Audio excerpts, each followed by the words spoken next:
তোমরা যারা প্রেম করেছো, জেনা করেছো, জুয়া খেলেছো, এই বয়সে বিয়ার খেয়েছো, মদ খেয়েছো, তোমরা যারা বাবা মায়ের সাথে ঝগড়াঝাটি, ইভেন মারামারি, গায়ে হাত তুলেছো, তোমরা যারা বাপ মায়ের অবাধ্য হয়ে বেকার তাদের ঘাড়ের উপর বসে বসে তাদের উপরে জুলুম করতেছো, অত্যাচার করতেছো, তোমরা যারা বাবা মাকে না বলেই বিয়ে করে ফেলতেছো ধর্মের নামে, ধার্মিক মেয়েকে নিয়ে পালাই যাচ্ছ, তোমরা যারা অন্যায় অপরাধে ডুবে আছো, লা তাকনাতু মির রাহমাতিল্লাহ, তোমরা আল্লাহর দয়া থেকে নিরাশ হয়ো না।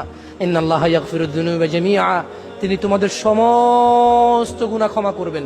মনে রাখবা আমার দিনী ভাইরা, আল্লাহ সুবহানাহু ওয়া তাআলা যদি তোমাকে 5 কোটি বছর হায়াত দেয়, আর এই পৃথিবীতে যত অন্যায় অপরাধ যার নাম তুমি শুনোনি, যা তুমি কাউকে করতে দেখোনি, যার কোনো হিস্ট্রি ইতিহাস নাই অথবা ভবিষ্যতের সম্ভাবনা নাই, তোমাকে যদি এই ধরনের অন্যায় করার জ্ঞান আল্লাহ দিয়ে দেয়, তুমি যদি 5000 কোটি বছর হায়াত পাও, আর 5000 কোটি বছর পৃথিবীর যত অন্যায় আছে সমস্ত অন্যায় করো, মনে রাখবা তোমার রবের সামনে তুমি এমন কোন অন্যায় উপস্থিত করতে পারবা না যেটা তিনি ক্ষমা করতে অক্ষম, যেটা তিনি ক্ষমা করতে অক্ষম। লা তাকনাতু মির রাহমাতিল্লাহ, রবের দয়া থেকে নিরাশ হয়ো না। তুমি কি এমন অপরাধ করবা? তোমাকে আল্লাহ কতটুকু অপরাধের জ্ঞান দিয়েছে? তোমার আর আমার বর্তমান অপরাধ তো টাকা পয়সা ইনকাম নিয়ে, সুদ খাওয়া, ঘুষ খাওয়া, মারামারি করা, অবৈধ দখলদারি করা, হারাম ভাবে আয় উপার্জন করা, যে কোনো মূল্যে পয়সাওয়ালা হওয়া। তোমার আর আমার বর্তমান অপরাধ তো সালাত আদায় না করা, সালাত বিমুখী, ধর্ম বিমুখী। তোমার আমার আর অপরাধ তো জেনা, মেয়েদের সাথে ঘোরাফেরার ইচ্ছা। এই বিশেষ কয়েকটা অপরাধ ছাড়া তোমার কি অপরাধ আছে বলো, যে আল্লাহ ক্ষমা করতে পারবে না? তুমি কেন নিজেকে এত ছোট মনে করছো? তুমি কেন লজ্জা পাচ্ছ রবের সামনে আসতে?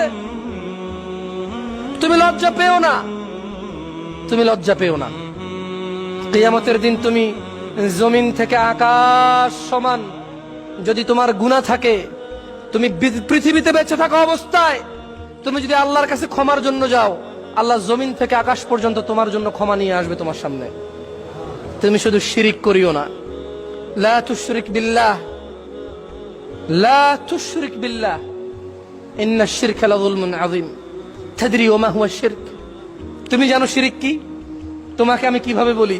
তোমাকে মাইজ ভান্ডারের কথা বললে তুমি রাগ করো, তোমাকে চরমনারের কথা বললে তুমি রাগ করো, তোমাকে আটরশির কথা বললে তুমি রাগ করো। বলো তো, তোমার বউয়ের বিছানায় তোমার বউয়ের আপন মামাতো ভাই, তোমার বিয়ে হয়েছে 2 বছর না 20 বছর হয়ে গেছে, তোমার বউ আর তোমার বউয়ের মামাতো ভাই একলা বিছানায় শুয়ে আছে, তুমি সহ্য করবা? তুমি সহ্য করবা?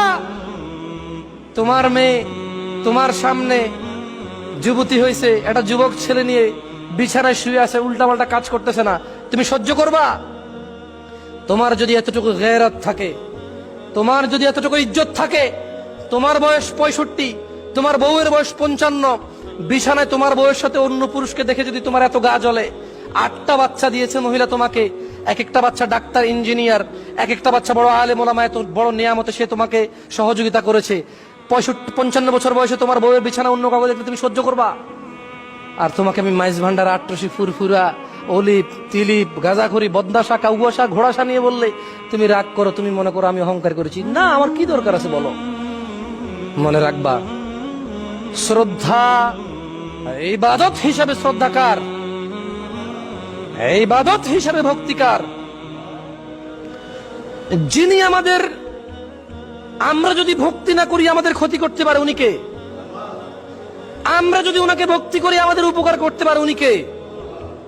আমরা যদি ভয় পাই আমাদের কাজে আসবে উনি কে? আমরা যদি বেয়াদবি করি আমাদের ধ্বংস করবে উনি কে? তুমি কার কাছে মাথা নত করছো? তুমি কার জন্য তোমার ডাব, নারিকেল, গরু, ছাগল